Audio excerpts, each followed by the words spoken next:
আপনি কি জানেন পুরুষ মানুষ কখন ক্লান্ত হয়? পুরুষ মানুষ মাথার ঘাম পায়ে ফেলে পরিবারের জন্য জীবন দিতে পারে, কিন্তু এতে সে ক্লান্ত হয় না। পুরুষ তখন ক্লান্ত হয় যখন তার স্ত্রী বলে, তোমার বাবা মা এমন ভুল করে, তোমার বাবা মা আমার সাথে খারাপ আচরণ করে। পুরুষ মানুষ তখন ক্লান্ত হয় যখন বাবা মা ফোন করে তার ছেলেকে বলে, বাবা তোমার স্ত্রী কথা শোনে না, সে যেভাবে চায় সেভাবেই জীবন যাপন করে। এই কথাগুলো একটা পুরুষের হৃদয়ে কতটা কষ্ট দিতে পারে, এটা যে ব্যক্তি সাফার করছে সেই শুধু বুঝে। স্ত্রীদের উদ্দেশ্যে বলতে চাই, যখনই কোনো কিছু নিয়ে রিয়ে করতে চান তখন একটু পজ করুন, সাথে সাথে অ্যাকশন না নিয়ে একটু সময় নিন, চিন্তা করুন আপনার শ্বশুর শাশুড়ি কতদিন বাঁচবে। এক সময় তারা এই পৃথিবী থেকে চলে যাবে, হয়তো আপনি তাদের আগেও চলে যেতে পারেন। মৃত্যুর কথা স্মরণ করে এই রিয়ে থেকে নিজেকে বিরত রাখুন। আপনি যে কষ্ট পাচ্ছেন সেই কষ্টটা আবার আপনার হাজবেন্ডের সাথে শেয়ার করে তার কষ্ট বাড়িয়ে দিতেন। আপনি হয়তো জানেন না সে হয়তো ড্রাইভিং করছে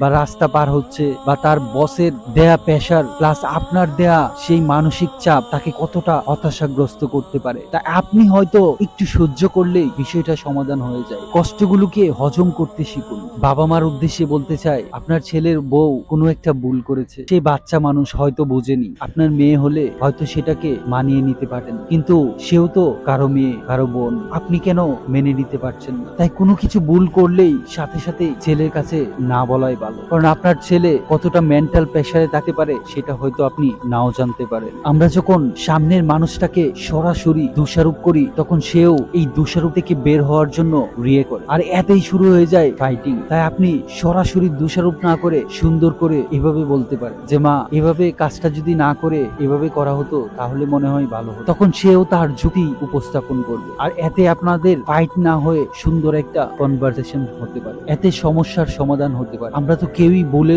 উঠবে নয়, আমরা মানুষ, মানুষ মাত্রই ভুল করবে, এটাই স্বাভাবিক। যদি এভাবে আমরা রিয়েক্ট না করে রেসপন্স করতে পারি তাহলে আমাদের সম্পর্কগুলো আরো মজবুত হয়, আরো বেটার হয়। আমরা ইয়ং জেনারেশনে যারা আছি তারাও মাঝে মাঝে বস কিছু বললেই রিয়েক্ট করতে শুরু করি, বা বন্ধু বান্ধব কোনো কিছু বলেছে রিয়েক্ট করি। কিন্তু আপনি যদি একটু পজ নিয়ে চিন্তা করেন বা একটু সময় নেন, দেখবেন বিষয়টা আপনি যতটা বড় মনে করেছেন এতটা বড় না। ধরেন আপনার বস একটা কাজ দিয়েছে, আপনার কাছে বিষয়টা ইলিগেল মনে হচ্ছে, হুট করে রিয়েক্ট করে উঠলেন, কিন্তু আপনি জানেনও না আপনার বস বা আপনার বসের যে ঊর্ধ্বতন কর্তৃপক্ষ তারা আপনার বসকে কতটা প্রেসার ক্রিয়েট করছে। আমরা যখন সামনের মানুষটার, অথবা আপনি কোনো ওয়াইটারকে কোনো কিছু বলছেন সে রেসপন্স করছে না, অথবা আপনার অধীনস্থ কাউকে কোনো কিছু করতে বলছেন সে রেসপন্স করেনি বা আপনার কথার মূল্য দেয়নি, তখনই আপনি রেগে ফায়ার হয়ে যান।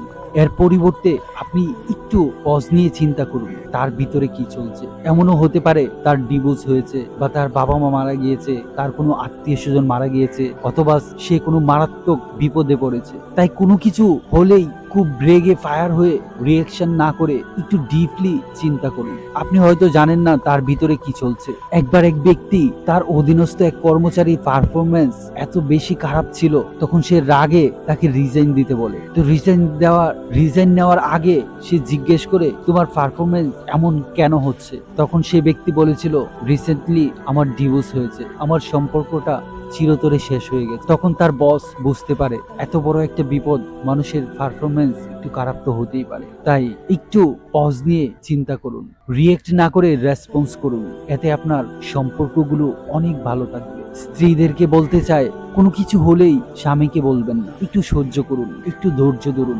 সৃষ্টিকর্তা বলেছে, ধৈর্য ধারণকারীর সাথে আমি আছি। এটা বলেনি যারা নামাজ পড়ে তাদের সাথে আমি আছি, তিনি বলেছেন ধৈর্য ধারণকারীর সাথে আমি আছি। একটু সহনশীল হন, চিন্তা করুন আপনার যে সমস্যাটা হচ্ছে সেটা কি আপনার মৃত্যুর চেয়ে বেশি মারাত্মক? আপনার যে সমস্যাটার সম্মুখীন হচ্ছেন সেটা কি 1 বছর পর এরকম হবে, অথবা 5 বছর পর এই সমস্যাগুলো কি থাকবে? এভাবে চিন্তা করলে দেখবেন আমাদের সমস্যাগুলো খুবই ছোট। বাবা মা, স্ত্রী, প্রত্যেকেই যদি এই রিয়েকশনের জায়গায় রেসপন্স করতে পারি তাহলেই আমাদের সম্পর্কগুলো অনেক বেশি রোমাঞ্চকর হবে, অনেক বেশি সম্মানের হবে। যদি ভিডিওটি ভালো লাগে অবশ্যই শেয়ার করতে ভুলবেন না। আসসালামু আলাইকুম।